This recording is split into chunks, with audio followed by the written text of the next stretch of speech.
live now. Awesome. Okay.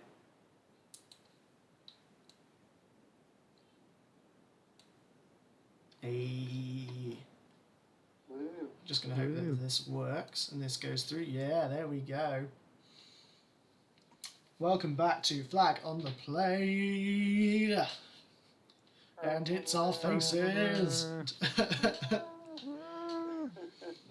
Matt, yep, you win the award first here. Well done. Yeah. Congratulations. Congratulations. So this is a very, very different week for, well, just everything. This is crazy. It's the first time we're trying all of this. So, oh, your audio is now working, Sam. Oh, Oh, Hang on. that's nice. That makes a change. So let me go to headset. That's so bizarre. Welcome to Twitch, ladies and gentlemen. Yeah.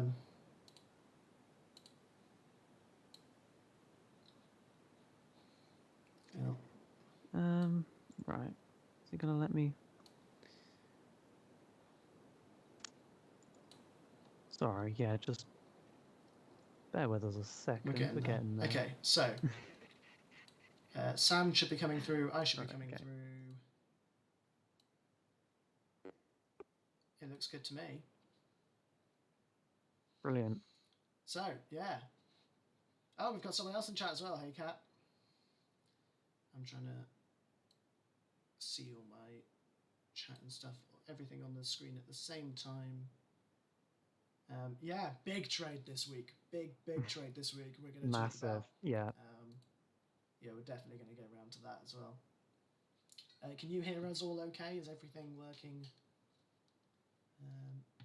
okay for you guys?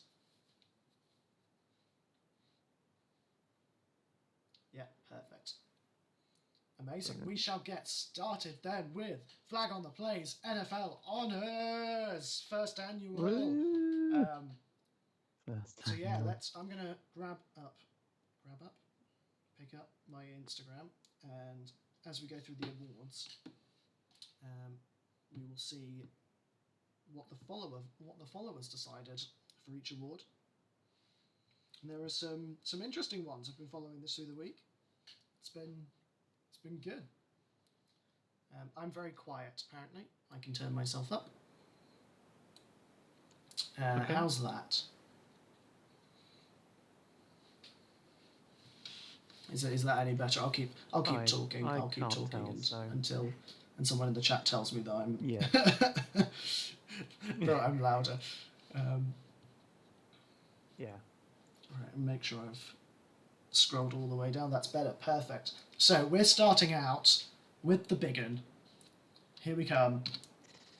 MVP. We should have done these in reverse order, really, but here we are. Yeah, we should have done that. Oh well. Yeah. So yeah, let me go to the Instagram. So yeah, Matt letting us know he voted for Mahomes. So we had four follower votes, 4 different players. 4 different players. So we're gonna get. So do you want to have a guess who those 4 different players were? It's going to be Rogers. Obviously, got a vote.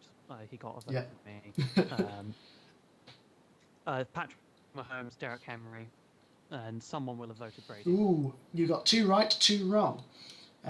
So yeah, Aaron Rodgers was one, Mahomes was the other. Kat letting us know she voted for Josh Allen on our follow list. Yeah. And then Tori putting in an honourable mention for Dalvin Cook, who solely carried the Vikings to a kind of respectable season.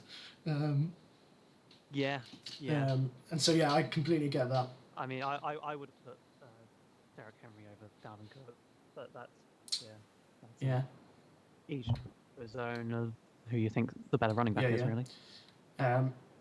But our vote for Flag on the Plays MVP of the season goes to. Drum roll, please. Aaron Rodgers. Yeah. This is definitely partially Green Bay bias, but You can't really dispute it that much. no, I think that's the thing that sort of why I didn't yeah. argue it too much. I think he's had a phenomenal season, and I think the one thing that Aaron Rodgers has always been good at is not throwing interceptions, and that. Yeah. So he's set. I think this is his second or third season with 45 plus touchdowns and 10 or less interceptions. No other player has done that. And so I think it's hard to dispute this. Aaron Rodgers led the league in completion percentage, led the league in touchdowns, led the league in touchdown to interception ratio, 48-5, had 121.5 passer rating. He was 7th on the list of yardage. Personally, I think. Yeah, I think if you look at all the quarterbacks, and there were loads of great quarterbacks this year, the one thing. Yeah, there were. Like me being me, I would rather have put a non kind of QB in there. Yeah. I mean, Derrick Henry had an incredible year, which is why I was guessing he would be there as well. 2,000 yards rushing speaks for itself, really. I think he's like the 8th player to do that. Something like that. And so that he's managed to do that is incredible. But the league is a QB-orientated league. You're not going to see very many running backs or receivers or defensive players get MVP.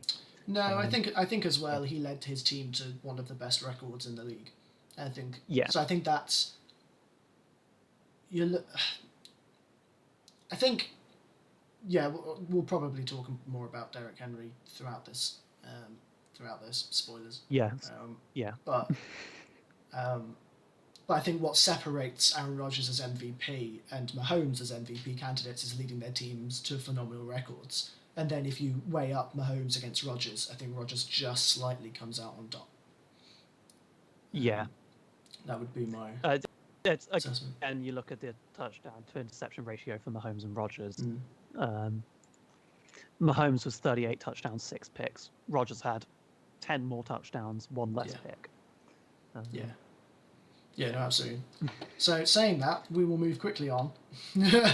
Things we've already mentioned it. Oh, actually, no, we've got Coach of the Year first. Yeah. Sorry, this is a bit of a weird order. No, that's all right. Had great responses to this as well. So we had 3 votes, 3 different coaches. Want to have a guess? Oh. I know who I voted for. So I'm assuming. So Sean McDermott got a vote. He did not. Oh. Okay, then it's going to be Bruce Arians. No. What? You guys. Obviously, well, not obviously anymore. Andy Reid. Okay. McVay, I think, would have got one. As always. No? Okay. Ooh. Oh, Belichick's dog should have got one. Yeah, we should have put him on the suggestions. Yes. The other one was Kevin Stefanski. Yeah, fair enough. Had a really good year with the Browns. Yeah, he did well. Bruce Arians coaches the Buccaneers, so I think fair play to him. He has a good scheme over in Tampa. But our Coach of the Year, as I'm sure you'll agree with us, just for one reason and one reason only, it's a pretty strong reason. This man, Ron Rivera. Just coached incredible. Yeah. He's not only just kind of incredible coach, just incredible person. And so he took the Washington football team to the playoffs this year. Yes, it wasn't on a great record, but he took them to the playoffs, which in itself is quite an achievement in your first year coaching a team. And you factor into that he had cancer as well, and he was battling cancer throughout the season, and still made it to every game and almost every practice, and nearly beat the Buccaneers in the playoffs. I think, all things considered, you have to take that into account, and it's an amazing thing he's managed to do.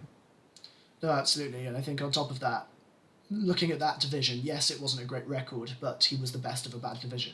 I think at the end of the day, that's all that's important. And he found ways to win games, and that's how they got there. And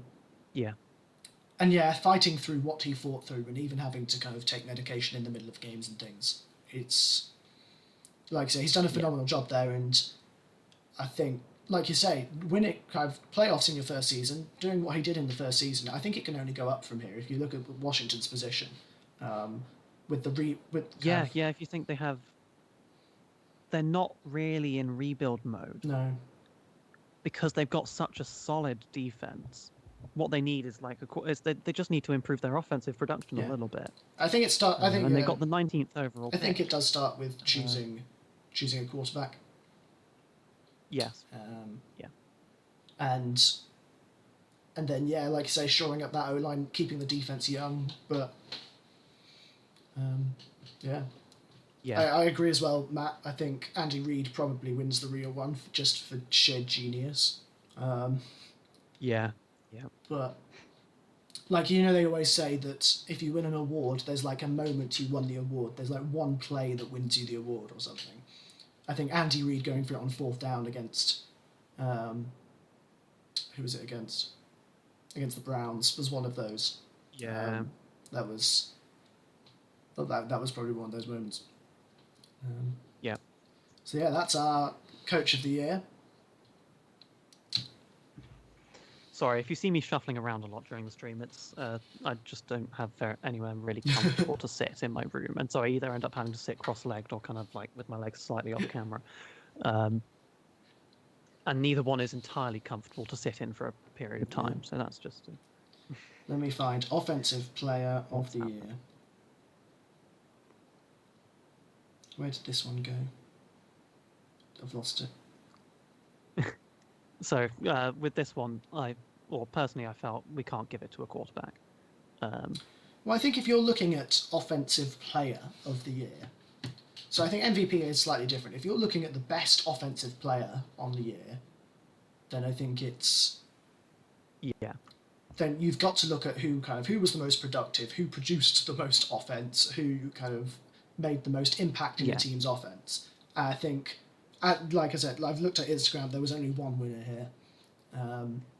I would have. Or maybe the only other person I potentially would have given it to is Travis Kelce. I would have said Devontae Adams potentially. I think there were I think there were quite a few receivers that could have been in the mix for this award. Yeah.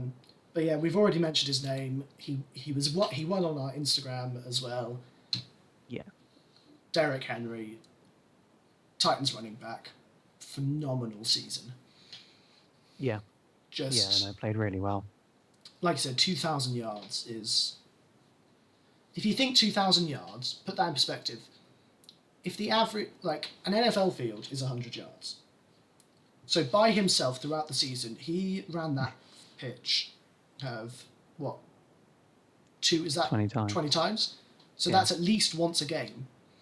Obviously it's more. And so if you're doing that once a game, and bearing in mind that you don't go 100 yards on the drive, you probably go 75 or something else. Yeah. So he's potentially kind of getting 1.5, running that field kind of 1.5, 2 times a game. So he averaged 126.7 rushing yards a game. Yeah. That's just phenomenal. 17 touchdowns on the ground, an average of 5.4 yards a carry. Is really good, good stuff. Yeah, I completely agree, Kat. Not a fan of the slug hair, but no, it's one of the worst things you'll ever see.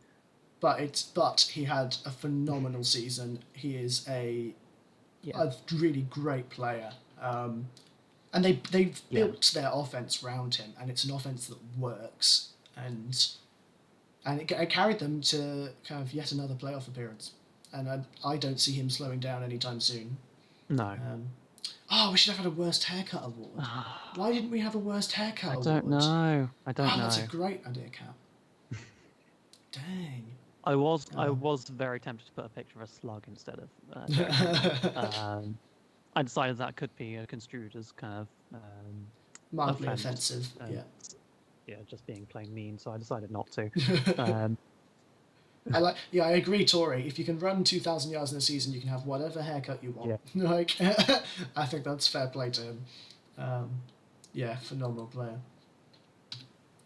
Now this one, I'm trying to remember who. All right, let's see if I can find my comments. Oh yeah, we had defense player of the year. Yeah, one person voted on this.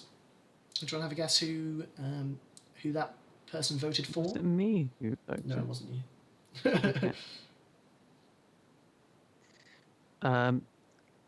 They voted for TJ Watt. No, they actually voted for Aaron Donald. Aaron Donald. Yeah, Aaron Donald, who had yet another dominant season. Just the fact that he is consistently kind of, I would say, top 5, if not top 3, kind of defensive players within a season is just phenomenal. It's kind of scary good. Yeah, he is one of just the best defensive players we will ever see in the game, in my opinion. Yeah, he is. He's so dominant. I think TJ Watt could have got this as well. But our award does not go to Aaron Donald, TJ Watt, because I like to be subversive, and also I think this guy does deserve it more. Our award is going to Xavier Howard. Dun, da, da, da. I think. Yeah, we had a bit of a discussion here about it, and we just decided Xavier Howard leads in picks. I think he has 11 this year. I do a quick check. Yeah, it was 10 or 11. Yeah. And he ended up. Sorry, this is going to take me a second. He had 10. Sorry. Yeah. So he had 10 picks this year. He was targeted 101 times. Only allowed 52 completions. So he allowed a completion percentage of 51.5%, and allowed a passer rating of 48.3. To put that in perspective, the perfect passer rating, I think, is 158. 158.3. Yeah. So he let, and so 40. What? So sorry, what? 48 was it? 48.3 is what he allowed, which is crazy. It's just, I think you look at all the other cornerbacks, and all the other cornerbacks played phenomenally, but no one came close to him. No. And actually, you look at his impact on the game. The Miami Dolphins this year, I don't know if they did it for the full season, for at least kind of half of the season, if not kind of slightly more. They had a turnover in every single. Their defense had a turnover in every single game. Yeah, they had a long portion where they had turnovers. I believe it was like at least a 9-game streak in which they had turnovers. Yeah. And they came. Yeah. They came so close to the playoffs as well, and kind of with a rookie QB as well, and you look at the way Tua didn't play perfectly. So the fact that that defense, and in large part to Xavier Howard, kind of managed to do that, phenomenal. It just. The one stat I don't know, but I would be really interested to know, is how he fared against the top receivers. Because you always get to see kind of Jalen Ramsey kind of did this against this receiver, and actually I think Jair Alexander, that sort of thing. Yeah. And I've actually compared theirs, and I think Jair did better this year. Yes. But I'd be really interested to know how this man did, because I think he did better. I wouldn't be surprised. I wouldn't be surprised. He did allow more yardage than either Jair Alexander or Jalen Ramsey. Actually, interesting. He allowed quite a lot of yards, but I think he was targeted a lot more. So. But I think that's the thing, is that's what came into our discussion as well. He was targeted a whole lot more and still gave up the kind of the lowest passer rating in the league. That's phenomenal to me. And I fought for this one pretty hard, because I think he's. I think. I was fairly split I think- between him and TJ Watt, so I let Nathan. I think TJ Watt Yeah. had a really good season as well. He was part of a really dominant defense that took that kind of Steelers team to 11-0. So Yeah. and he's better than Donald statistically as well, and that's saying something. So Yeah. yeah, he was first across a whole lot of categories as well. TJ Watt. So He did really well. Led in QB knockdowns and sacks, hurries. Had a bunch more tackles than Aaron Donald. yeah, I'm trying to see if it'll show me. we actually TFL. had 3. Is it 3? We had 2 in the end. No, sorry, 3 nominations for Offensive Rookie of the Year. Oh, okay. Do you want to hear who they Yeah. are? Justin Herbert, Justin Jefferson, and who am I thinking of?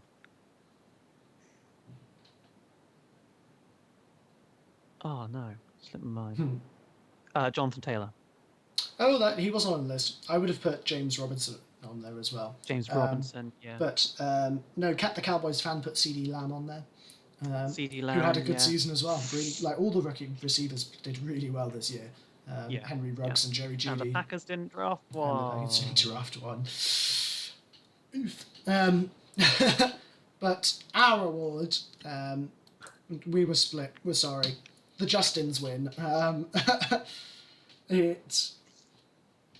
Justin Herbert set the rookie record for touchdowns, or passing touchdowns.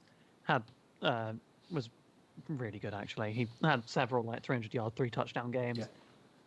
Justin Jefferson has 1,400 receiving yards, which is another. He was 4th in receiving yards, off of a significantly fewer catches. Altogether a really, really good season. Yeah. I believe it's a rookie record in receiving yards. Yeah. Yeah, I think it was. More touchdown catches than DeAndre Hopkins. Mm-hmm. Yeah. Again, like we said that Dalvin Cook carried the Vikings offense, but actually, you think about the Diggs Jefferson. Well, it was the Diggs trade was for literally 1 first rounder, and with that first rounder, the Vikings picked up Jefferson. And I think actually that's potentially one of the most even trades in the history of the NFL. Because they he slotted right back in, and actually you wonder why Adam Thielen didn't have as good a season, because you don't know. I really don't know. Thielen started out as the number 1 receiver, and I think he just kept on not winning his one-on-one matchup from the looks of it, and it ended up Justin Jefferson ended up taking his place as the number 1 receiver. Adam Thielen was the red zone machine though.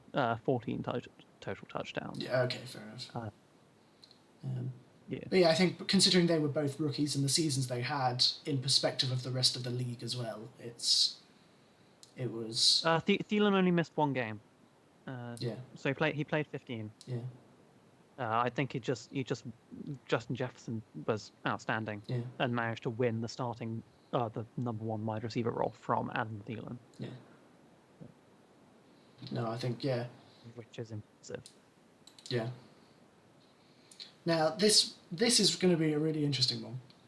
Are you ready for defensive rookie? Will anyone guess it? Well, everyone voted for the same person. Who was that person? Chase Young. Chase Young. It was, and as much as I agree, he had an incredible year. One guy was better. One guy was better. We're gonna shock the world, we say, and we're picking Jeremy Chin. Ooh. Have you pulled up his stats? I haven't, but I can. Yeah, go for it. So defensive. There weren't any massive defensive rookie names. Loads of people say couldn't name any, and I was like, yeah, fair enough. They were kind of Chase Young was obviously the big one because he went second, kind of second overall in the draft. He did play well. Kind of had 7 sacks, kind of something like that. Yeah, I think it was 7 in the end. For a rookie, that's that's good. Josh Allen had 10, but who's counting? Me. Jaguars fan. Yeah. Um, but anyway, yeah. So we actually did some research into kind of were there better defensive rookies? Was it just Chase Young who was kind of we heard about? Jeremy Chin, Carolina Panthers safety, I think. Free safety. Yeah. Free So he safety. had an interception. He wasn't the greatest in coverage, allowing 73.4% completion. But he had a sack. He had some pressures. He had a couple of forced fumbles returned for touchdowns. How many tackles did he have though? It wasn't it 117 combined tackles. And I think we compared him to Chase Young, and went. We did, yeah. Obviously, the tackles are massive. Maybe that's a positional thing, but actually, he had about as many TFLs, interceptions, kind of QB pressures and stuff as Chase Young. They were very similar numbers. I think the sack sacks were a bit different, but obviously was slightly different because Chase Young's a kind of defensive end. But yeah, we kind of the Carolina Panthers are starting to build a really scary defense. Yeah. So they've got. I read something the other day. They've got Brian Burns, who was kind of drafted a couple of years ago at kind of defensive end. You've got Jeremy Chin at safety. Who's their linebacker? Oh no.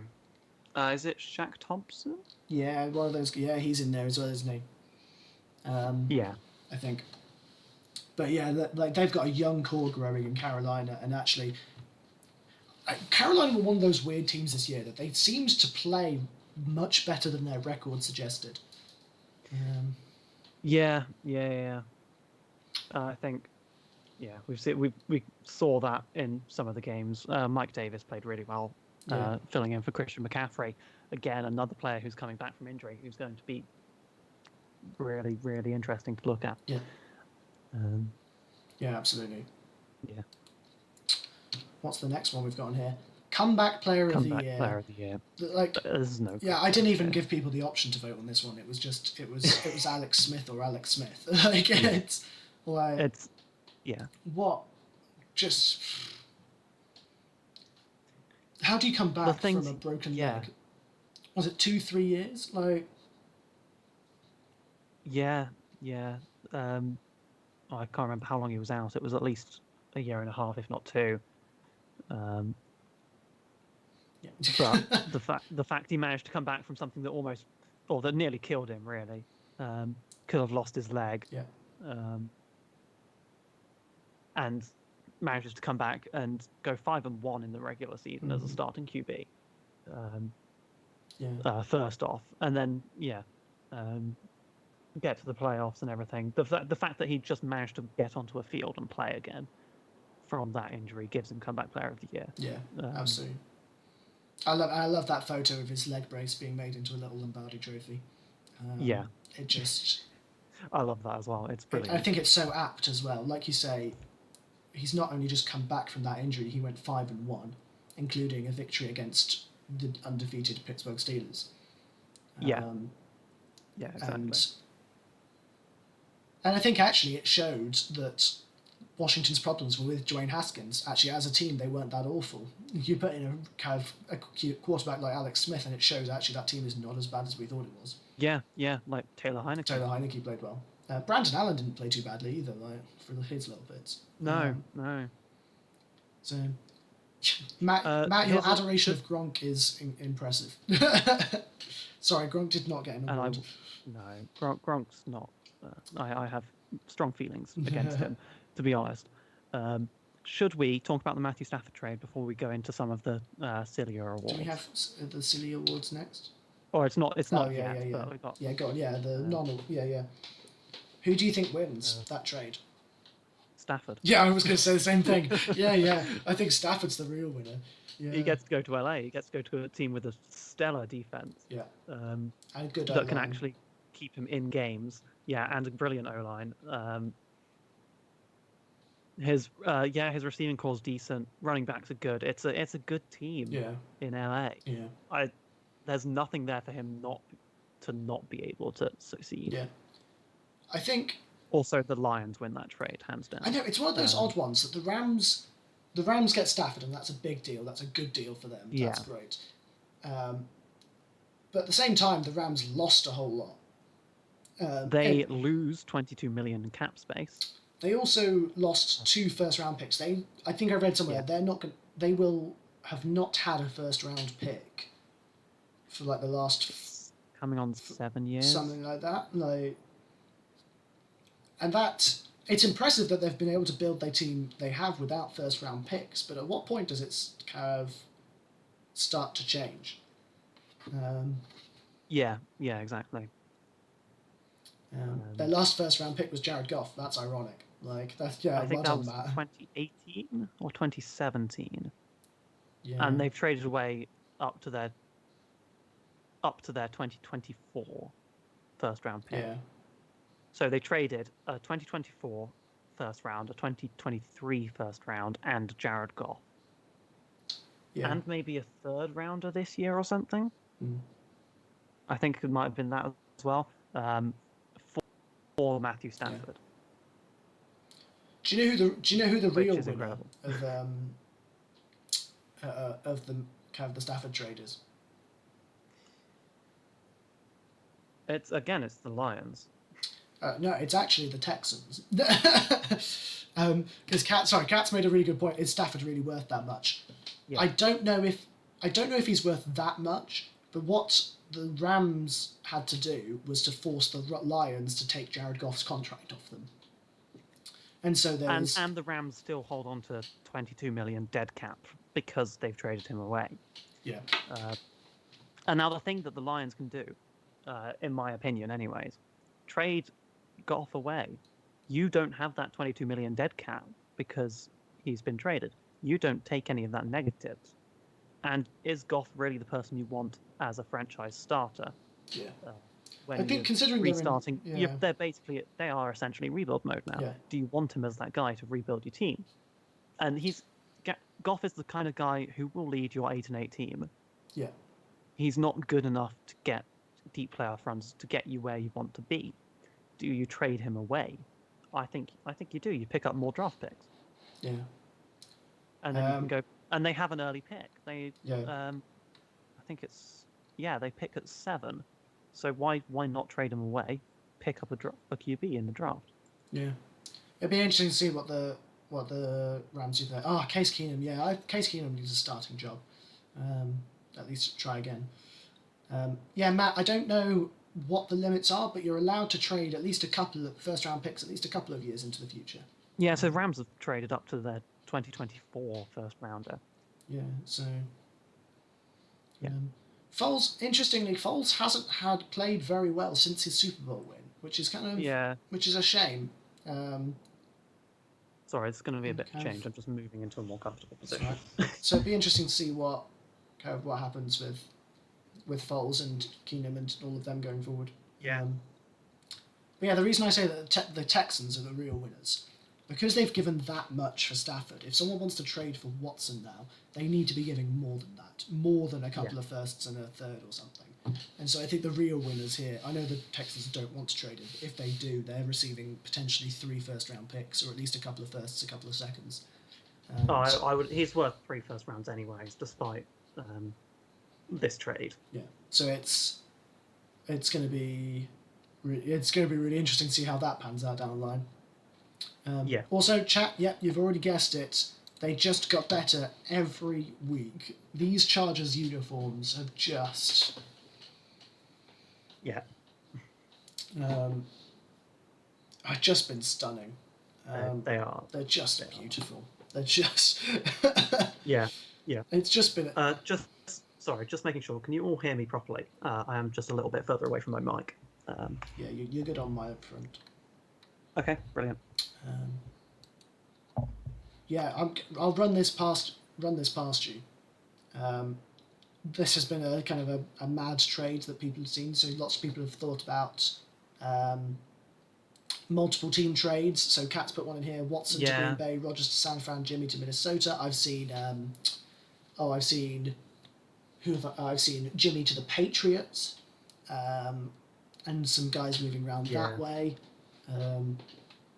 It would be amazing to see a multiple team trade. It would be fantastic.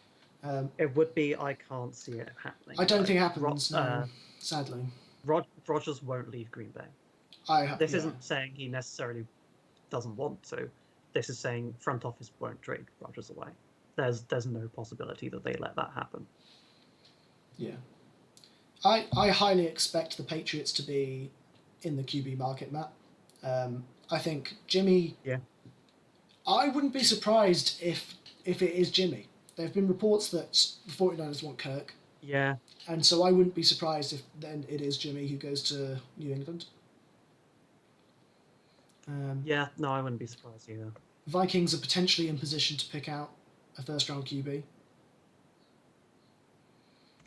Yeah. So, or maybe they're the ones looking at Watson. Maybe they take Jared Goff's contract. I don't know. Be weird, but yeah. We shall see. I think it'd be really interesting. What award have we got up next? Ooh, I want to know people's. I want to know people's best plays. Tori, I can't. If I say Watson to Minnesota, so there have been rumours that the 49ers want to trade for Kirk Cousins. I think the Vikings should absolutely take that if they. If it's true, but then that leaves them in a QB needy spot, and I wonder if they would be the contender for Deshaun Watson. Yeah, Minnesota needs to draft capital for it, and they currently don't have that. No. So, Deshaun Watson's going to be 3 first rounders at least. So you need something to. Yeah. And Minnesota just don't have the capital. No. Cowboys onside kick recovery. That's a really good one. Matt continuing the Gronk parade. I think, has he made a highlight? He at least caught a touchdown this year. Didn't do much more than that. But yeah, Sam voted for our top player of the year, and I think you have to hand it to them. The Hail Murray is just... Yeah. Okay, so I've... it comes up... Yes, brilliant. Okay, I'm now a moderator. So you'll see a little sword by my icon. I'm going to post a bunch of these videos in chat because we can't actually play them for copyright issues and everything. But if you want to see the full play, I'll post them. Yeah, but we've got some little gifs. Just the fact they leaped over 3 guys, and it just... Yeah, it's DeAndre Hopkins. He makes highlight catches like this for fun and just does it regularly. And yeah, it was an incredible play from start to finish, really. Yeah. And also, like, I think it's on the same level of sort of the Cowboys onside kick, is that the Cowboys obviously won them the game because it gave them the opportunity to win.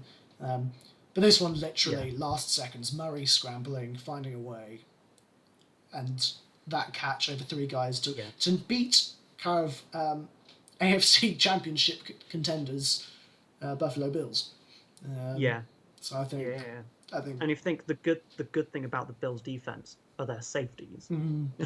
Yeah. Of which you've got like at least one of them in there. Well, I think you've got potentially Tre'Davious White, kind of Micah Hyde, and Jordan Poyer there. That's what I'm thinking. And that's their 3 best defensive players. Potentially 3 of their best defensive players. And so that's phenomenal. Yeah, absolutely. Yeah. So, on the flip side of that, what was the worst play of 2020? I think we've got 2 here. Yeah, we do. Yeah, we don't have clip. You've got clips for them, haven't you? I have clips. As a Jaguars fan, you reminded me of our Wildcat 4th and 1 that we fumbled. That was I didn't even see that play before. That was a particularly tragic moment as a Jaguars fan. Trying to think of other. But fumble part 3. How are you going to fit Cam's season into one video? Yeah, to be fair, like, it's annoying I couldn't find GIFs of them, but there were lots of, like, there are lots of videos on here of awful throws this year.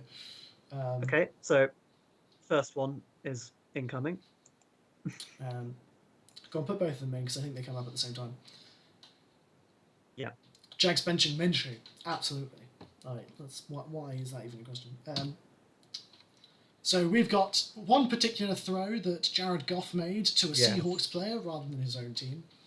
And Yeah, sorry, I was looking through worst plays of each team, and I saw this, and I was just like, that is one of the worst throws I've seen in my life. I have to put it here. and then also, we talked about this a lot. The play that lost a man his job. Yeah, The Jets kind of named Tank Blitz. Brady's 3 interceptions versus Green Bay probably comes close. To be fair, they were awful. yeah, we're doing regular season, so But yeah, I think if we had to, like, yeah, so this is probably kind of team and individual, like team wise, that blitz. It's not even the team's fault. It's an awful, awful play call. it's one of the worst play calls. It's something that the Packers did in the championship game, and I'm not happy about it. Yeah, it was just awful, awful. Yeah. Oh, like just yeah, the hilarity of it. It totally deserved to lose a man his job. To think he could call that. Oh, absolutely. When the Jets were close to their first win of the season, and it, yeah, should have won that game, and then. Oh, the Chiefs fumble the other week. Yeah, that's a good one. That was very silly. I don't. Yeah. Which was the butt fumble part 3? Which one was that one? Part 2. Part 2. Sorry. You're reading the exclamation I'm reading mark. the exclamation mark. Sorry. The Raiders were a really weird team this season as well. They beat the Chiefs this year, but then also nearly lost to the Jets. They were the only team to beat Mahomes this year. Like, it's yeah. It's impressive. Yeah, my goodness. Yeah. What have we got next on here? Underrated player of the year. Yeah, chat. Who are your underrated players of the year? James Robinson. I'm putting James Robinson because he was amazing, and people still don't rate him as well as they could. Like, I saw like there were great memes that like Brady throws 3 interceptions in the NFC Championship game and goes up and overall in Madden. James Robinson is like a top 10, top 5 running back, and he goes up from 68 to like 80 or something. And it's like Colts linemen. Yeah, to be fair, all the Colts linemen are underrated every year. Like they're fantastic. Yes. Quentin Nelson, I think, is probably the guy you're thinking of. But Quentin Nelson's allowed 3 sacks in 3 years. I think it's just phenomenal. He is one of the best. Baker Mayfield's had a really underrated season as well, actually. He's kind of done well for the Browns. He hasn't thrown away their season, which I think Blankenship. Yeah. All the kickers, you're absolutely right, Kat. Like the kickers and punters. Gronk has had an overrated year, if anything, Matt. Sorry. Gronk was one of the most overrated players. But yeah, do we need to get some... Unfortunately, we haven't given kickers much credit this year. No, we need a best kicker. Right, here we go. Yeah. Next year, best kicker award. Well, we should have put Koo in our MVP. I can't believe we didn't put Koo in MVP. We need to get some like For the Brand t-shirts. Shout out to Pat McAfee. Yeah. Were there any like amazing punters this year? There were a couple of on the 1 yard line punts. I can't remember who they were. But... Oh, what's his name? Bajorquez? Yeah, the Bills guys were good. Corey Bajorquez? Something. Yeah. We didn't do an award for like special teamer either. Gosh, got to write down some awards for next year. Have special teamers as well. I don't know who that would go to though.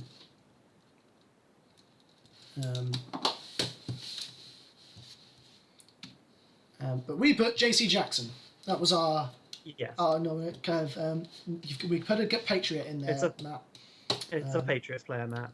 He was potentially a top 5 cornerback this year statistically, and just absolutely better than Gilmore, who won Defensive Player of the Year a couple of years ago. So right. Let me find J.C. Jackson. 9 picks this year, allowed a 59% completion rate where he was targeted 83 times. Allowed 66.5 passer rating. Yeah. Allowed less yards than Xavier Howard, actually. Yeah. 40 total tackles. That's really good numbers for a cornerback. Yeah, phenomenal year. Yeah. And I think that's the Patriots need they had a really off year defensively, but they had a couple of bright sparks in there, and it's going to be really interesting How that goes forward. It'll be really interesting. Yeah, absolutely will. How about our overrated players of the year, guys? I've spoken about this a lot of times. Winovich is really underrated. You're right, Matt. He's been really good. I think the Patriots will get some players back after COVIDless as well, and I think they're going to be dangerous again. Yes, they get some linebackers back as well, which is going to be really helpful. Brady overrated. I don't think he was. Yes and no. Cam Newton, absolutely. I mean, you can't really overrate him. He wasn't very good. Lamar, definitely overrated this year. Yeah. Jalen Ramsey. Jalen Ramsey wasn't. He played really well. I think the thing is with Jalen Ramsey, he was overrated in the fact that everyone goes he's the best cornerback in the league. I think that's overrating him. I think he's top 5, absolutely top 10. Absolutely. Probably top. I would probably go top 5. I don't know about top 3. Maybe kind of. But I agree, Matt. I think he's overrated because people think he's like the top corner, and I don't actually think he is. I think Xavier. He actually had fairly similar stats to Jair Alexander. Yeah. Who I would put as the kind of second or third best corner in the league. Yeah. They both had very similar stats. I think you look at Xavier Howard, you look at J.C. Jackson stats, you look at Jair Alexander, and Jalen Ramsey. You've got 4 players there, I think, who have similar stats and in the same conversation. I think that I don't think you can say that Jalen Ramsey was better than all of them. I think you could potentially put him second, maybe third, and I think I do hate on Ramsey a bit too much as a Jaguars fan, and you're right, Tori, but I do think he's overrated because. I do think he's overrated because people think he's kind of the best there is. I just don't think he's the best. Even when he was playing for the Jaguars, he gives up there are plays that he misses massively. Jamal Adams, I could have put on here. Jamal Adams. He's one of the worst coverage safeties you'll see. Big Ben, I don't think was ever rated. I agree. I don't think he was very good this season, but but he's got arthritic knees, so you can't really have a go at him too much. To be fair, he did well to lead that team to 11-0. I'm trying to remember who we put now. So let's find out. It's personal. Oh, it's personal for Sam. It's yes, this was the ultimate overrating. Yeah. I don't think anyone could beat this ultimate overrating. No. Got to the Pro Bowl, has led the league in drops since he came into the league. His only real thing is he's quick for a tight end. He was a good prospect coming into the league. I thought he was going to be was a great really prospect, good. I think he's still got upside. I think, like you say, if he sorts the drops out, gets better at blocking, I think he could become a more well-rounded tight end, and I think the Giants need that. I think I saw in a mock draft Giants taking Kyle Pitts. I wouldn't be surprised. And I think actually that would force Ingram to play better, and I think that'd be really fun to watch. Giants pick 11 as well, so that's right in the Kyle Pitts zone. Zeke. I mean, I don't think you could call Zeke overrated because I just don't think he did well, which was a shame. Absolutely. Devontae Adams had a good season. No. When he's 5th in receiving yards, 1st in receiving touchdowns. I think he was 5th in yards. Yeah, he was 5th in yards. So 1,374 yards, 18 touchdowns. Played 2 less games than Stephon Diggs, DeAndre Hopkins, Justin Jefferson. Had at max 200 yards less, averaging about kind of 50 yards less than them total. Averaged 98.1 yards per game, which is the most in the NFL. I don't really think you can call that overrated. No. The He Said What award. So a lot of these awards. Yeah, Kat, you got it right. Yeah.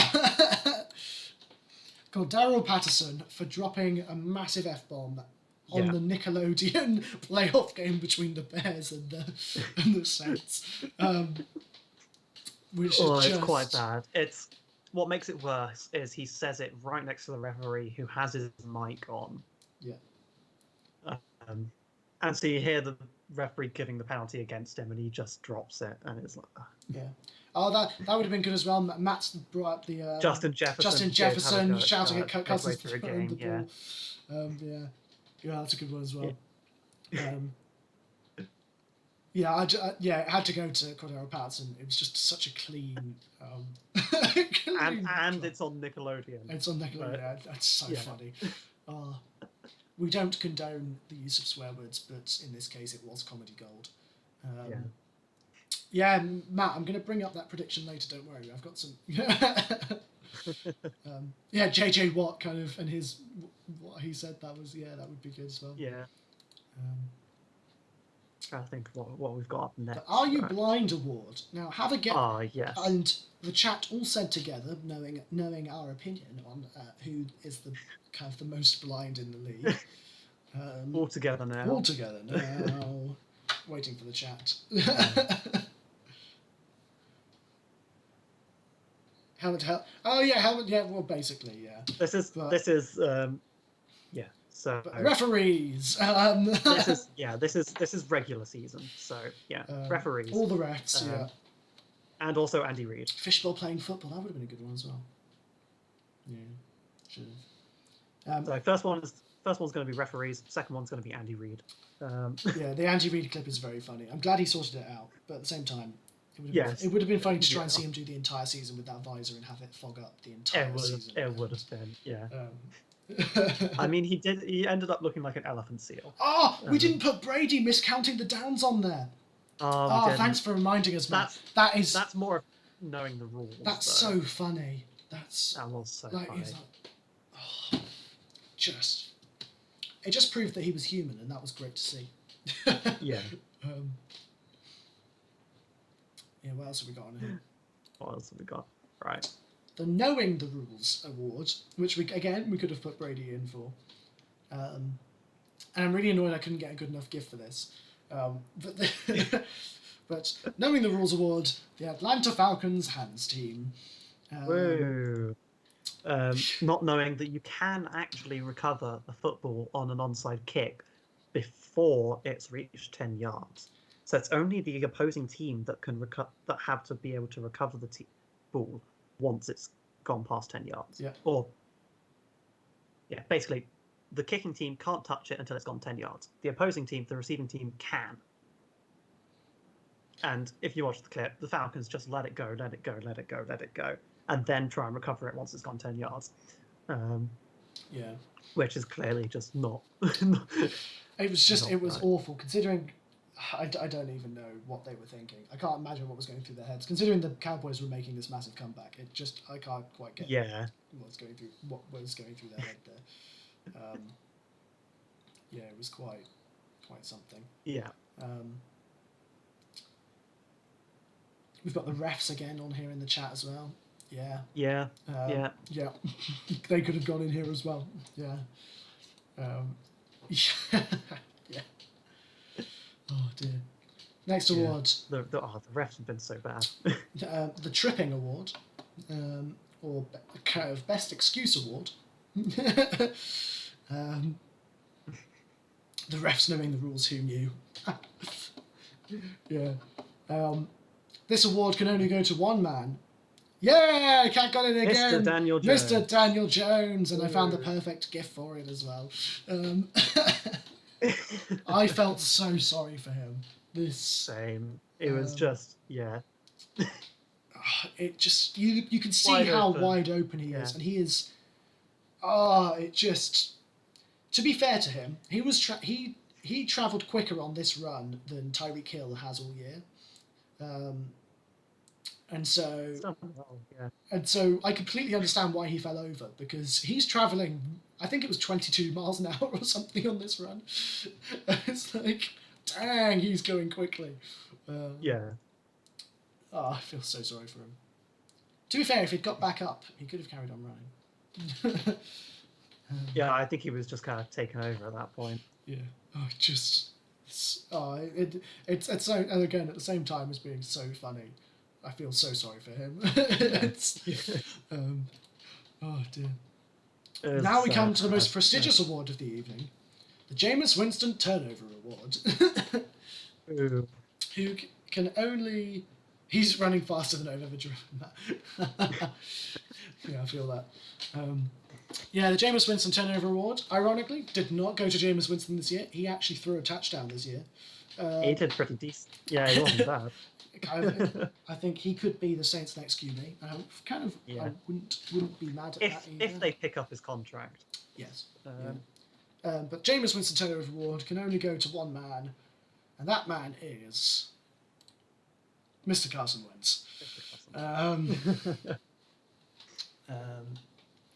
Well done for spelling it backwards, Matt. That's impressive. Impressively quick as well. Yeah, so the video I've got up there is Jameis Winston failing to throw the ball, essentially runs out the pocket, is doing a bunch of stuff, has lots of time to just throw the ball away. Yeah. Instead, he holds onto it, is sacked, fumbles the ball, Cowboys return. Yeah. It's quite apt, actually, that I put the Panthers game in here, because there was that... Do you remember that awful interception? Oh, it wasn't in the Panthers game, it was... No, sorry, it was Giants one. The Giants one is another one. He rolls out the pocket, again, has ample time to throw it away, throws it into triple coverage, and it gets intercepted. That might be on here. Yeah, it might be. I'm not sure if it's that player or another one, but there's definitely another... he doesn't get a lot of love. No. I do feel sorry for... Yeah, Cam Newton could have been on this as well. Like, that, he could have been in... Yeah. I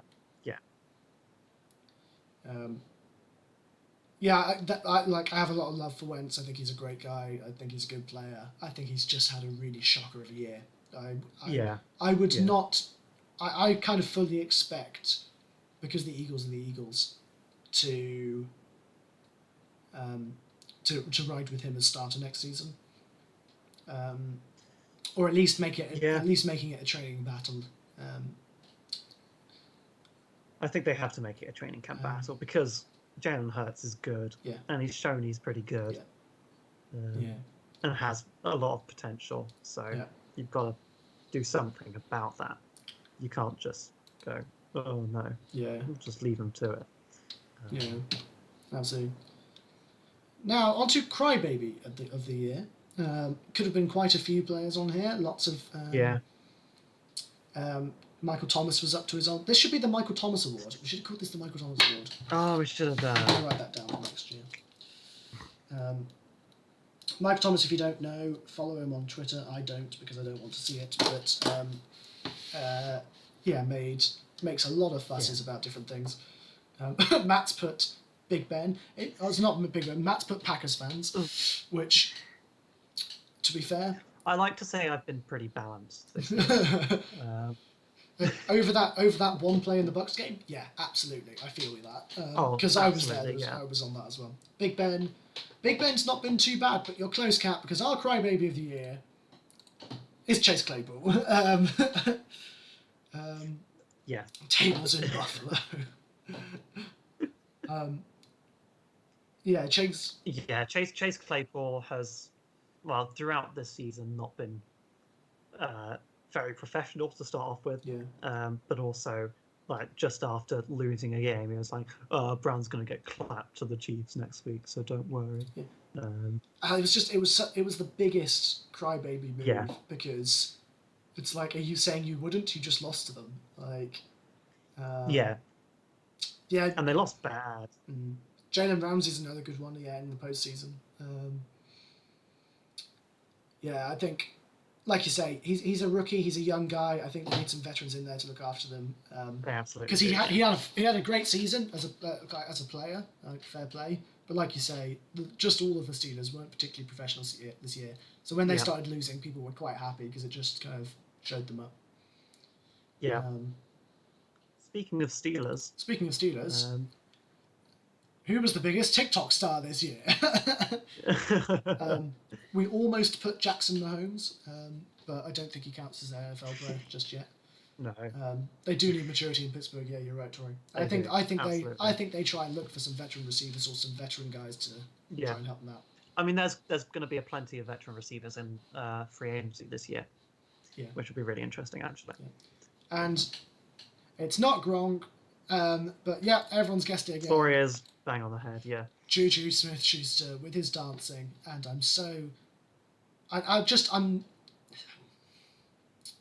I'm not glad kind of people hit him, but I think he deserved it.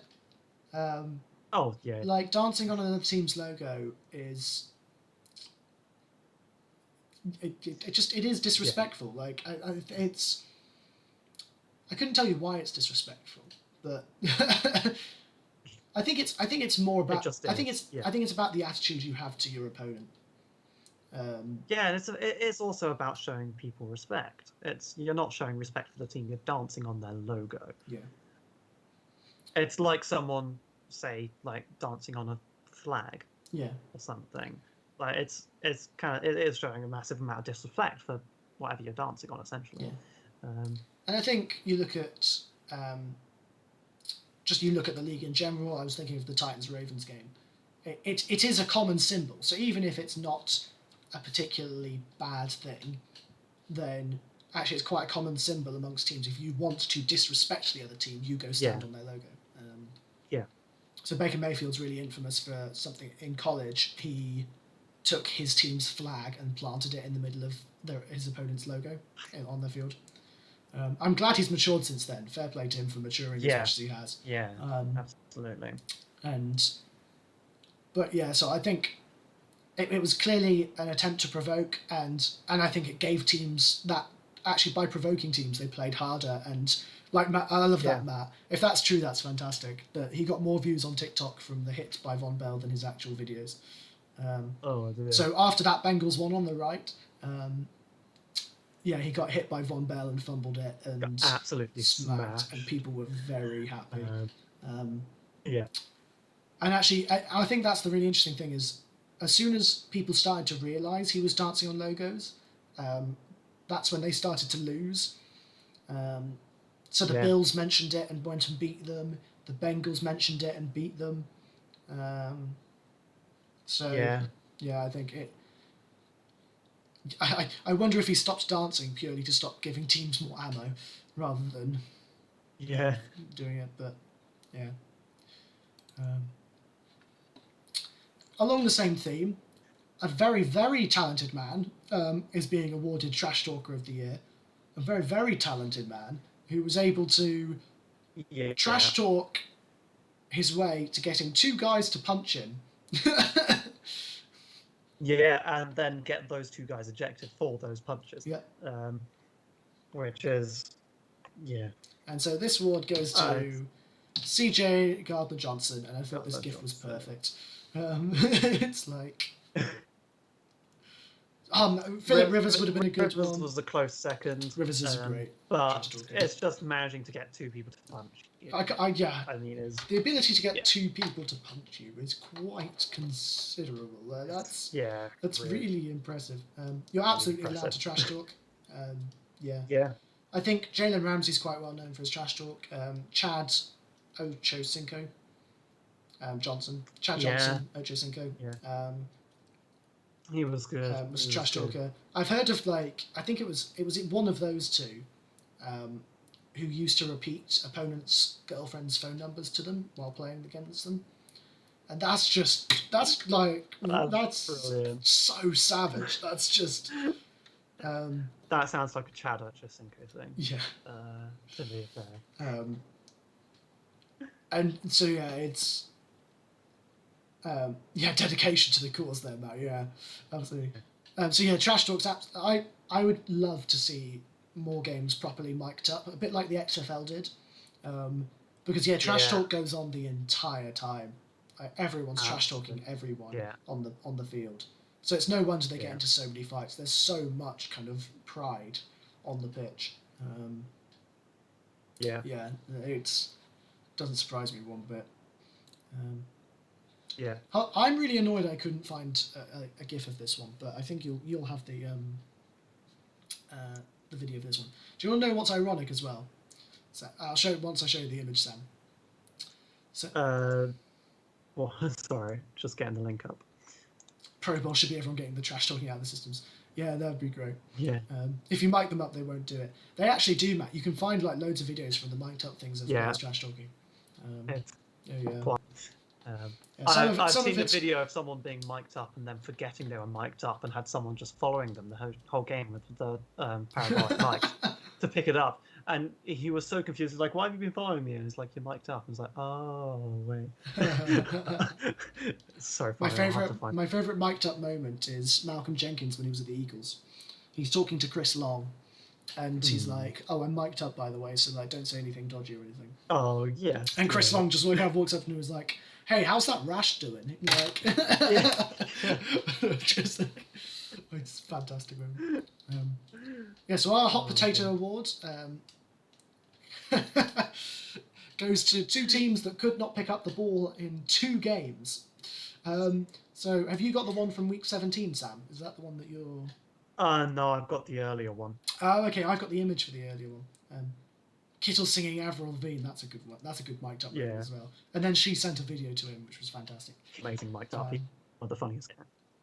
Yeah. But I thought this was funny because I thought you... I'm just going to say, so our hot potato award goes to the Washington football team and the New York Giants. So this play is from halfway through the season, but they did it again at the end of the season. Like, or was it? No, that was the Giants and the Cowboys. So maybe this award should have gone to the Giants because they they had another fumble, which is just phenomenal. There were like 5 separate attempts or something to pick up the ball on this play. Yeah, and just it's so funny. And it's so bad. Just give it to the NFC East. Yeah, we should have done. Yeah. It was quite a play. I can't. Just watch it. It's so funny. And then go type in Giants Cowboys one. Like that one's equally as good. It's. Oh yeah, that one's funny. Oh dear. And now we get on to the How Do I Donate My Leg award. This award, it goes to a player who everyone really, really wishes they could have donated an organ or two, or a limb, for them to be able to play. There are probably quite a few players that could have been on this list. I'm trying to think of all the players. So Saquon Barkley right at the start of the season is probably one. Yeah. Again, Christian McCaffrey is probably one. But Cat, not Joe Burrow. But Cat's knocked it out the park. Mr. Dak Prescott. I'm not going to put a link here because it's gross. Go look it up if you want to. I'm not going to. I think the GIF is subject people perfect. to that. I was happy with this GIF. Yeah. But yeah, I could, absolutely. He started the season out phenomenally. And I was so our first post on our Flag on the Play Instagram was his statistics from the first 4 games. 1,600 yards from the first 4 games. That's averaging about 400 yards a game. Imagine if he'd played the entire season. It just it would have been out. It's such a shame that we missed him. And he's a great guy as well. No, he's a lovely guy. He will be back. The Cowboys have said they're franchise tagging him if he doesn't sign. So yes, yeah. And I think he wants to be a Cowboy. I think I think the Cowboys love him. Or the fans love him. So yeah, and you can tell the caliber of the man by what happens when they go down. Yeah, absolutely. And that was absolutely shown with Dak, that everyone was wishing him well and everything, and it was lovely to see. Yeah. See, wow! Thanks for the not lovely to see the injury, but Thanks for the maths, Matt. That's like so he's saying if he had continued to average 400 yards a game, which would have been very impressive. I don't know if he would. 6,400 yards over 16 games, which is. Yeah, I think that kind of shows just the Mike McCarthy system, to be honest. Yeah, that's true. Yeah. I agree, Matt, as well. I think Cowboys make the playoffs if they keep Dak. I say if he remains healthy. Yeah. Such a shame that he didn't. That he got injured. We're going to get this one out of the way quickly. We know who lost the most. I thought this GIF was ironic because this was from their one win of the season.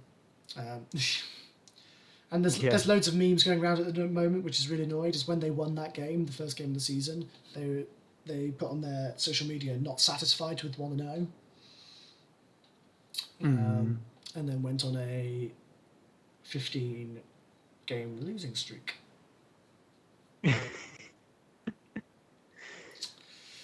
Love to see that. So yeah, we lost the most this year. Surprisingly, I thought it was going to be the Jets, Yeah. but there we go. You don't have to dwell on it too long. Don't worry. Well- Let's move on if you want. I'm going to make a prediction now. I wouldn't be surprised if we're here again. Yeah. Because I just don't trust the organisation. I really don't. Yeah. And I think that's No, the problem more than either. anything. I don't think it's particularly a team problem. No, with the Jags, with a lot of these newer teams, it has been an organisational thing. Even with Trevor, I think. See, this is the thing. I think Trevor Lawrence is a phenomenal player, and I think he will bring wins to Jacksonville. And I think if he's coached right, he could be one of the greatest quarterbacks of all time. Yeah. It's They have so many other issues, as you said, Tori. Yeah, and it's also It's more that I don't trust Urban Meyer, and I don't trust Urban Meyer to be the guy that looks after him and makes him the greatest quarterback of all time. Yeah. Because of the way the organisation went about hiring coaches, I don't understand why. Basically, it goes back to the Eric Bieniemy thing. I don't understand why more teams didn't take their time and go after the big name hirings, like Eric Bieniemy and Spagnuolo and things. And yeah, I think,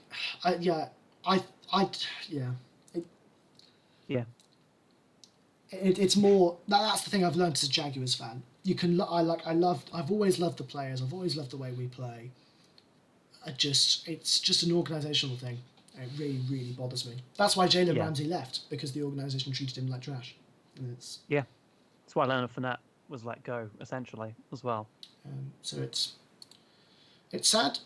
But we move on to the least improved player of the season, and seeing as this man has already appeared on this list, we're going to show him again. With more clips. With more clips of Carson Wentz. It's such a shame, because part of me wants to say that he's just had a bad O-line, bad year, all of these things, but actually, I think we do have to put it in context. As a quarterback, you always want to be getting better, or at least staying on top of your game. And if you look at Mahomes' stats over the last 3 years, he's improved every year. I mean, apart from the first year when he threw 50 touchdowns or something, but but he's improved upon last year, so that's quite scary. The year when they won the Super Bowl, he's played better this year. So you always want to be improving as a player, and he hasn't, basically. I would even argue he's regressed slightly, which is really sad. But yeah, no, I have been thinking that he hasn't played very well. The turnovers, the fumbles, it's not been great. Did we not put a most improved in here? Right. No. Fair enough. If you had to give him, silly. Most Cam improved. Cam. Most improved. Robert Tonyan, fantastic. I was going to say if you had to pick a most improved. Robert Tonyan. Cam Newton probably again second for least improved. Which is a shame, absolutely, most likely to meet in a hospital award for the player who was consistently injured again could have gone to Saquon Barkley or Christian McCaffrey for yet again having season-ending injuries even. But this one was the 49. We could have put the entire 49ers team. We could have done. I put two players. And I know a certain Cowboys fan will be able to say both of them. Mr. Sean Lee and Leighton Vander Esch.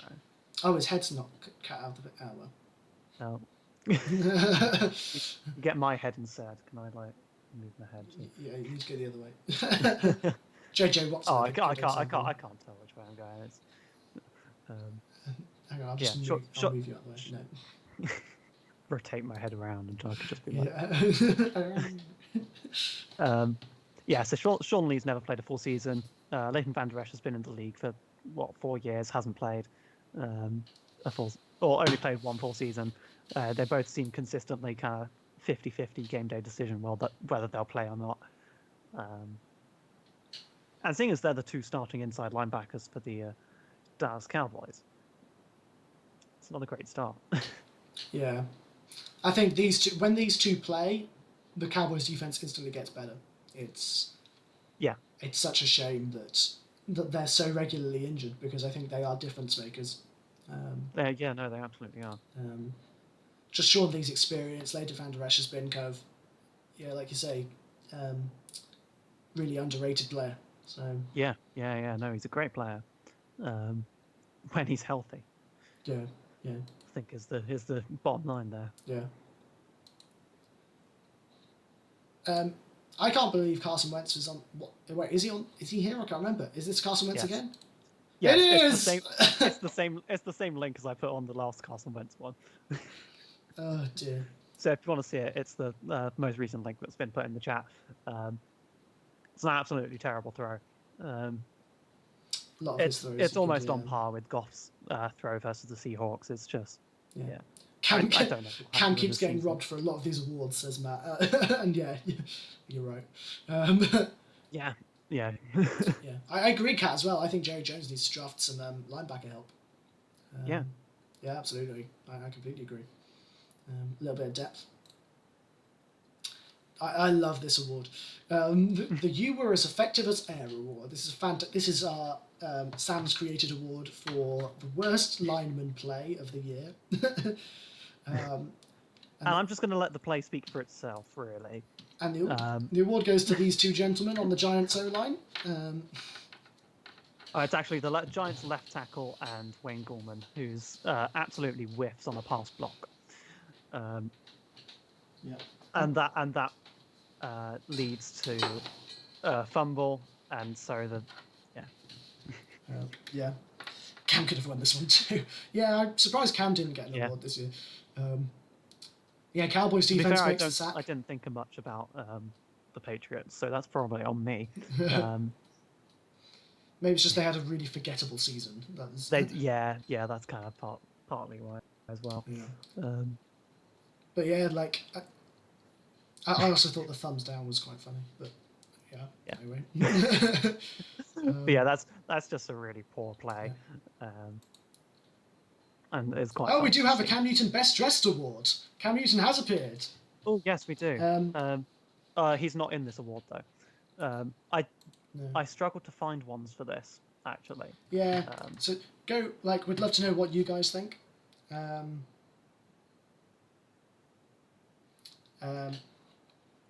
I've got Sam's put a couple of links in here. these were ones that I saw. I didn't really see any others. I'm going to put a link for the Zadarius Smith one because I can't remember the link I've got for the sombrero. Minshew in his jean shorts would be another really good one. Aaron Jones wears a sombrero on like team flights and everything to and from away games. And late this season, Zadarius Smith decided to get a face mask of himself, That's funny. which is quite funny. I'm trying to remember other things I've seen this year. No, I can't think of any. Yeah, so that's I did some research, and there were some very sharply suited NFL players this year, looking very fashionable. Good one in there. And now we get to the fun part. Follower awards. So I've got some. So Matt gave me. I was not prepared for these. Yeah. Well, these are the ones that were given in. So Matt sent in a couple. Thank you, Matt. Best player name. I'd potentially put Equinemius St. Brown. Equinemius St. Brown's great. I personally like Lloyd Cushenberry III. Yeah, that's a good one. That's a great name. Marquez Valdez Scantling's a great one. Scantling. Yeah, Green Bay Packers wide receivers know where it's at. Matt has nominated, though, Barkevius Mingo. Barkevius Mingo is a classic. Great name. It's a classic. He's been in the league a couple of years. Yeah. Or quite a while now, actually. Yeah. And this is a good one. Worst prediction. Matt saying Steelers. Yeah, that's what he put. Sorry, Matt. my worst prediction of the year. I think I predicted the wild card weekend 50-50 or something, and then I got almost all of the NFC games, or like almost all of the following games wrong. I got Saints wrong. I got Yeah. I think I potentially almost put Browns to win, and I definitely got that wrong.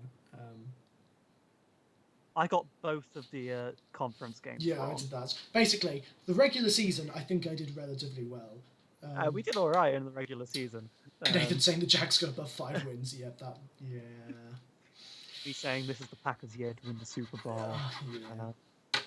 I mean, it was. We just didn't do it. Yeah. Next year, I'm going to actually try and keep track of kind of who we said and see if we can actually stand by our predictions. Yeah. Because I mean, I'm going to at some point. I'm going to make my way too early record predictions. So what team's going to have what record, and I'm going to make it at some point, potentially this week. We'll see. But that's going to be a fun one. Yeah.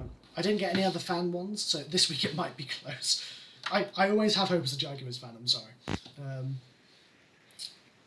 But that, I think, as far as I'm aware, is all of those awards. So I'm going to transition to another screen.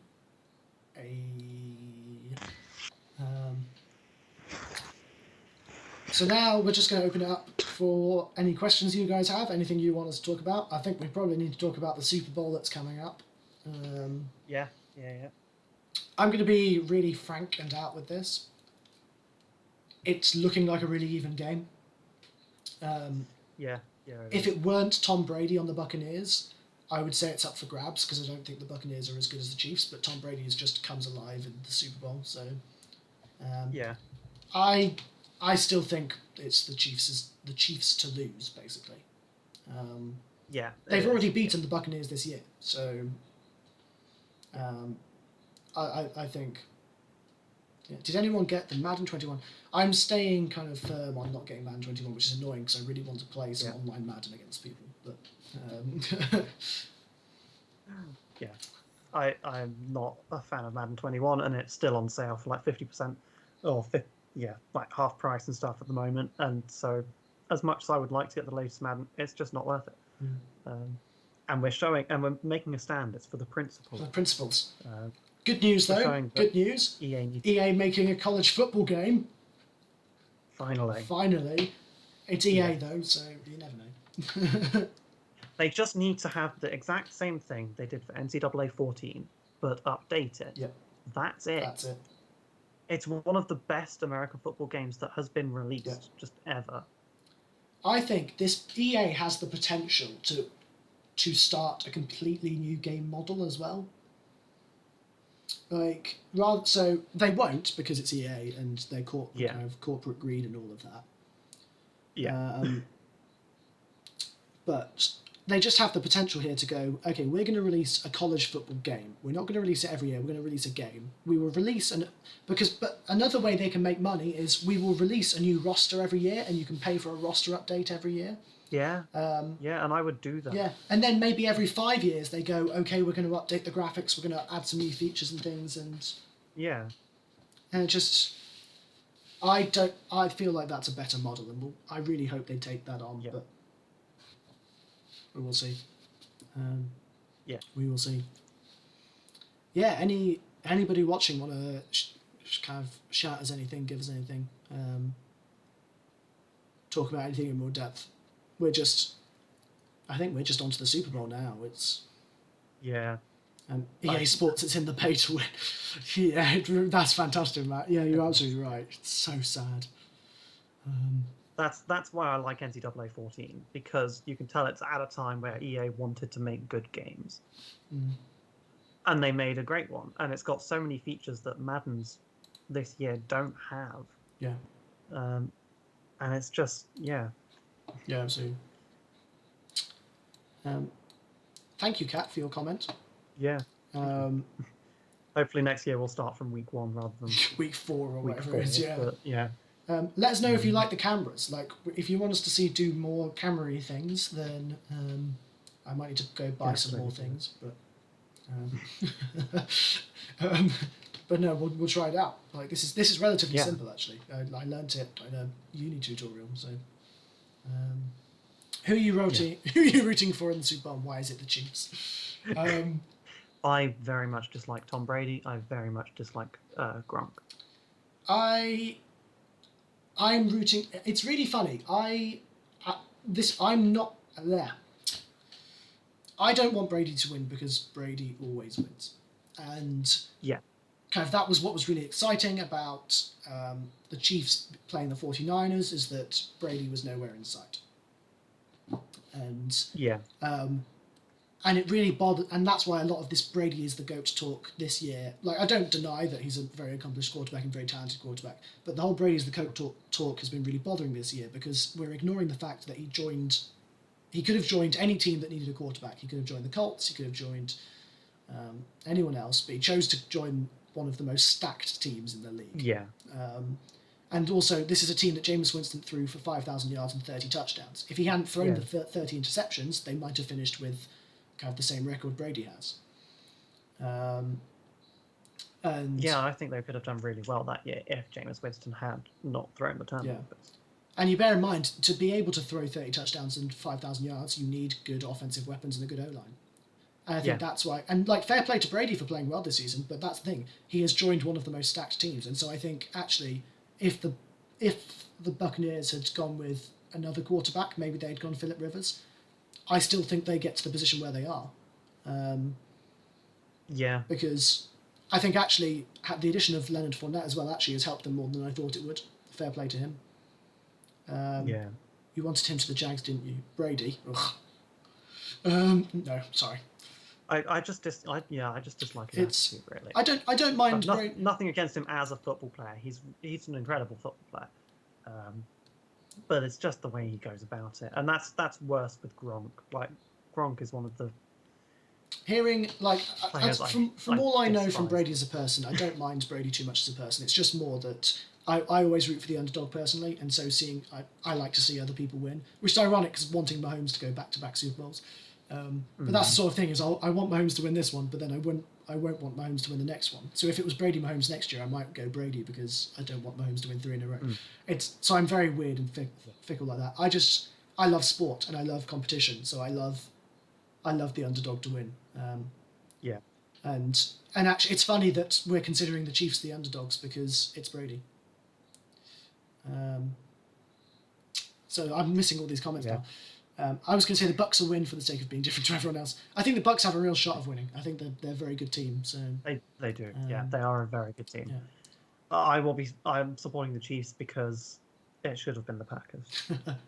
Also, I don't hate Brady. I think Gronk's attitude over the last few weeks has been revealed to not be great. But yeah. I mean, purposefully retiring so you don't get traded to the Lions, and then and then your attitude with the workouts before you go to a new team. So pretending to run all these drills on different days and then taking a week off. Is that really the attitude you want a player to have? Yeah. I don't think it is. Yeah, no, exactly. Do you think the Niners will trade away Jimmy? Only if they go for another quarterback. I don't think... Yeah. So the Panthers, like I've said in a press conference, they're going to be aggressive in their pursuit of Deshaun Watson. And I thought, that's going to be exciting. That's going to be really exciting. Yeah. I don't think... Sorry, the reason I say that is I don't think the 49ers are going to be aggressive in going for a quarterback because I think Jimmy Garoppolo is a very good quarterback. I think they could upgrade, and I do think the rumours for Kirk Cousins, I do think that's an upgrade, especially with the 49ers having a better O-line than the Vikings. I think they only trade him away if... I see potentially a kind of a Jimmy G, Kirk Cousins swap, a bit like the Lions-Rams one. Yeah, I could see that happening, to be honest. Yeah. But I think that's the only reason. I don't think they look to trade him away. I think that'd be silly. Bills for the next Super Bowl. It's kind of going to that worrying point that Chiefs are looking really dominant. You've got to get past the Chiefs, but I don't think they've looked unbeatable. I think the Bills just the Bills could beat I them. think- just I think Josh Allen just needs to get a little bit more composure. I think that's the thing. I think Josh Allen has. You look at Josh Allen's improvement over the years. He's improved massively and is very impressive. I just think he needs to keep going, get a little bit more composure, throw better under pressure when he's being blitzed and things. I think he has the potential to get there as well. Yeah. Yeah. for I don't sure. think haven't missed any other comments.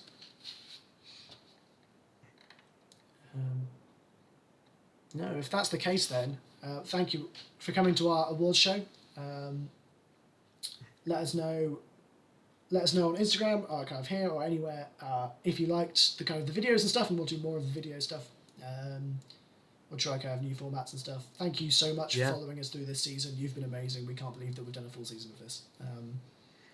And we'll look forward to the off season and everything. Yeah. So we'll be back next week with Super Bowl stuff, going through that game, potentially crying about the flags. You know us, we are flag on the play. You can't really say potentially. It's like definitely. It's definitely going to happen. Yeah. And then after that, actually, if this video thing is really easy to set up, so we might just jump on a couple of times a week, and just talk about things that have happened. There's going to be a lot of trades and things to talk about. I can tell already. So. So it might be that we just kind of hop on an evening when we see that a trade's happened, talk for like half hour, 45 minutes or something. So yeah, keep your notifications on, so you know when we're around and everything. When the XFL starts up, we'll definitely talk about XFL. We might look to do more college stuff next year, because we're going to be talking about the draft and scouting and things like that over the summer as well. So, also with our videos, we might play each other on Madden and stuff and react to that. So, we can try that. We'll give it our best go. I'll put some more like questionnaires and things on Instagram to get like more feedback and stuff. Here's hoping the Huskers have a better season than the one they've had. It was not great. And what happens to Clemson after Trevor Lawrence? Yeah. Lots of teams losing their quarterbacks. It'll be really, really interesting. But yeah, thank you so much for your amazing support. And we can't. Yeah, it's been great. We turn into a keeping up the Kardashians for stream. You never know. We may not have anything to talk about. We'll see. We'll see. But yeah, thank you so much. It's been a great year actually. It's been so much fun.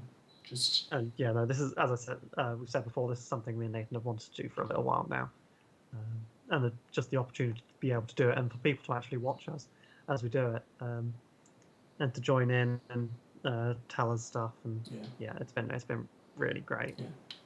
So oh, that's weird. I'm like opposite on my screen, but bye all. Thank you so much. Bye.